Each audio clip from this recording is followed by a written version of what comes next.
দেশ জুড়ে হিন্দু ধর্মাবলম্বী মানুষেরা মেতেছেন রাম জন্মোৎসবে। তার পাশাপাশি মুর্শিদাবাদের বহরমপুরেও রামনবমী উপলক্ষে বিশাল শোভাযাত্রার আয়োজন করা হয়। এই শোভাযাত্রায় সকল শ্রেণীর নারী পুরুষের সমাগম হয়েছিল। এই শোভাযাত্রার মধ্যে দেখা গেল বহরমপুরের বিজেপি প্রার্থী ডক্টর নির্মল সাহা, বিধায়ক সুব্রত মৈত্র ও জেলা সভাপতি শাখারব সরকারকে। ডক্টর নির্মল সাহা জানান, এটি হিন্দু ধর্মের একটি বৈভব অনুষ্ঠান ও শোভাযাত্রা। এর সাথে বিজেপি পার্টির কোনো সম্পর্ক নেই।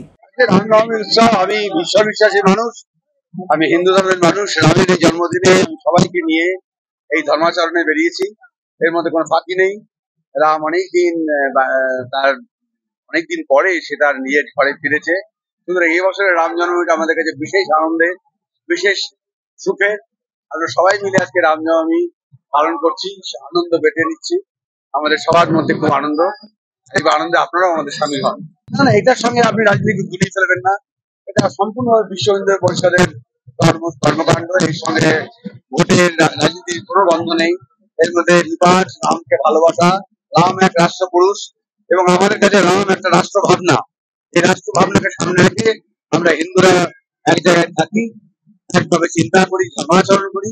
এটাই আমাদের পাথেয়। সবাইকে নিয়ে সবার সঙ্গে মিলেমিশে কাজ করতে হয়, এই ভাবনাই নিয়ে আমরা এগোচ্ছি। বাংলা টুডে নাও।